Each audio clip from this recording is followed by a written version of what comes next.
Ah, les amis, quel match fou. Franchement, le Barça ces derniers temps, c'est la joie, mais aujourd'hui, c'était vraiment. On a frôlé la catastrophe. Yago Aspas l'a senti, cette remontada-là. Il pensait qu'il allait encore une fois venir nous battre. Non, monsieur. Oui, le Barça a été incroyablement fort mentalement et est revenu d'entre les morts. Le Barça a fait un regain de Jon Snow, là. C'était Game of Thrones. On est revenu d'entre les morts et on s'est imposé face à cet Vigo après avoir été mené 2-0 jusqu'à la 80e minute.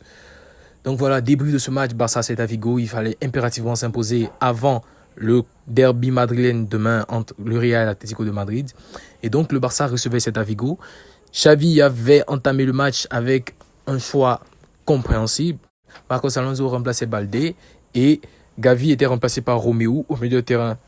Mais quand on a commencé le match, on a vu déjà que le Barça n'arrivait pas défensivement. Les deux derniers matchs avec Cancelo et Baldé et Koundé Christensen, défensivement, c'était très bon. Mais ce soir, défensivement, c'était catastrophique parce qu'il y avait des espaces de partout. Le Barça avait vraiment des problèmes défensifs, mais encore, le Barça avait quand même le ballon. Mais malgré qu'on avait le ballon, on n'arrivait à créer aucun jeu, aucun danger parce qu'en face, c'était un bloc de 5 défenseurs Vigo qui avait été préparé par Rafa Benitez. Donc le Barça se cassait les dents. On n'arrivait pas à créer, on n'arrivait pas à trouver un Gundogan dans notre jeu. João Félix essayait de tenter les choses, mais ça ne marchait pas. Marcos Alonso, lui, il ne pouvait que faire des passes en arrière. Il n'a tenté aucun dribble et aucune passe vers l'avant. En première mi-temps, c'était vraiment dégueulasse. Et donc, ce qui devait arriver à la 19e minute. Strigel Larsen a marqué. Là encore, c'était un problème défensif parce que Koundé était venu bloquer ou aider Cancelo qui n'avait pas vite replié, qui ne s'était pas replacé. Donc, il y avait vraiment des ajustements défensifs énormes à faire au Barça. On a encaissé un but et le Barça a essayé de revenir dans la partie. Mais comme si ça ne suffisait pas, Frenkie de Jong s'est blessé. Et Frenkie de Jong a dû malheureusement céder sa place à l'heure de jeu, à la demi-heure de jeu à Gavi. Gavi est rentré et c'était un peu compliqué encore une fois de créer du danger. Mais avec l'entrée de Gavi, on sentait que le Barça commençait à venir petit à petit. Ferran Torres dans ce match a été inexistant. Et dans ses premiers mi-temps, il n'a rien proposé du tout. Donc c'était vraiment difficile sur les ailes d'avoir à droite Ferran qui ne crée rien. À gauche, Marcos Alonso qui n'aide pas João Félix du tout. Donc le Barça est logiquement parti à la pause avec un désavantage de 1 but. Et dès le retour des vestiaires, Xavi a voulu insuffler un nouvel état d'esprit. Il a fait des changements. Oriol Romeu, milieu défensif, avait été remplacé par Lamine Yamal et Araujo avait remplacé Marcos Alonso. Donc le Barça joue, on va dire schématiquement avec une défense à 3, composée de Christensen, Koundé, Araujo, mais Koundé était latéral gauche dans le positionnement du terrain. Le Barça a continué malheureusement à se heurter à la défense du Celta Vigo. On essayait de créer du danger, ça n'arrivait pas. Et quand on a pu créer du danger, grâce notamment à Gavi et à João Félix, qui ont été énormes, mais Gavi, ce soir, il a fait une performance magistrale. Quand on a réussi à se créer du danger, Ferran Torres a raté le cadre sur une occasion toute faite, c'est-à-dire il partait seul au but. Ferran n'a juste qu'à ajuster le gardien, il fait d'abord un mauvais contrôle, ensuite il met sa frappe totalement croisée, on n'arrive pas à marquer. Et 2 minutes après, le Barça a continué, grâce à João Félix notamment, qui créait du danger, il a accéléré entre 3 joueurs, il fait une passe, Ferran qui récupère de façon chanceuse le ballon, et là, qu'est-ce qu'il fait? Il tire dans le petit filet. Ferran a dû être remplacé à la 72e minute, Ferran a remplacé, Rafinha a fait son entrée.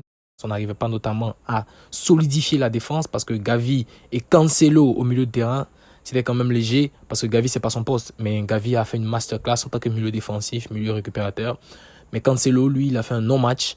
Heureusement que la fin du match vient sauver. Nous allons en venir justement. Mais avant la 80e minute, Cancelo lui-même, il l'a reconnu en conférence de presse. Il a dit, je reconnais, j'ai fait un mauvais match. Voilà. Le Barça a poussé. Mais à force de pousser, le Barça a laissé tellement d'espace dans son dos qu'en 5 passes, Celta Vigo a marqué le second but grâce à un contre éclair. Yago Aspas qui fait une passe encore au buteur grec. J'arrive même pas à dire son nom.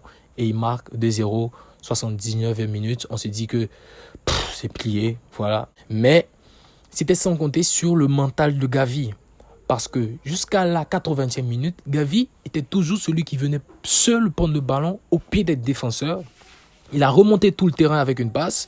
Il a ensuite continué son action. 1, 2, 3... passe de Gundogan à Rafinha qui donne à João Félix qui nous fait un piqué sublime pour Lewandowski 2-1. Et là, l'état d'esprit de Gavi et de Cancelo, qui était très tourné vers la victoire, a contaminé toute l'équipe. Avec ce but de Lewandowski, on s'est dit que c'était pas fini. Et 4 minutes, et 2 minutes plus tard, on va dire 2-3 minutes plus tard, la même action se produit. On a là, cette fois-ci, Rafinha à la baguette qui fait une passe en profondeur lumineuse pour João Cancelo. João Cancelo, comme à son habitude, fait un centre parfait en retrait pour Lewandowski, doublé de Lewandowski. Malgré un match dégueulasse, il réussit à nous sauver un doublé, à nous donner l'égalisation. Franchement, Lewandowski, chapeau.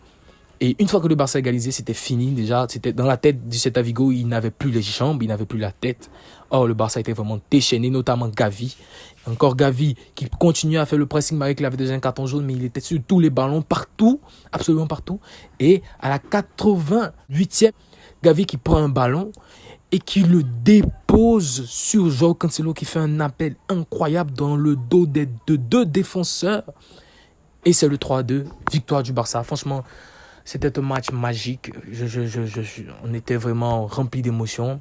Le Barça a finalement pris l'avantage en 10 minutes. Le Barça a marqué 3 buts. C'est-à-dire ce que le Barça n'a pas pu faire en 80 minutes, on a fait en 10 minutes. Et on a totalement mis à terre le Celta Vigo. On a tenu notamment grâce à une très bonne défense de Araujo qui a fait son retour et qui a été excellent. Également, Gavi qui est pour nous l'homme du match. João Félix également. João Cancelo, dans les 10 dernières minutes, a sauvé son match parce qu'il a fait un match calamiteux défensivement notamment. Mais bon, il a pu se rattraper offensivement, donc c'est pas grave. Et surtout, le Barça a pu avoir les 3 points en prélude du match de demain entre le Real et l'Atlético de Madrid. Donc voilà les gars, c'était le début de ce match de ce soir. Franchement, mention spéciale à Gavi, encore une fois. Il nous a émerveillés. Il a été capable de jouer milieu défensif. Il a été capable de jouer milieu récupérateur, milieu central, milieu offensif. Ailier gauche, il a été partout. Même libéraux, il est venu contrer des ballons. Voilà, donc franchement, le Barça mentalement a montré qu'ils étaient prêts. Donc on espère que ça va continuer. Une 3e victoire de suite. Une 3e victoire avec plus de 3 buts marqués. Même si les 2 buts encaissés ce soir sont un peu la tâche sur la feuille blanche. Mais ce n'est pas grave. Prochain match, on espère que les Catalans seront au niveau et vont donner tout lors de ce déplacement.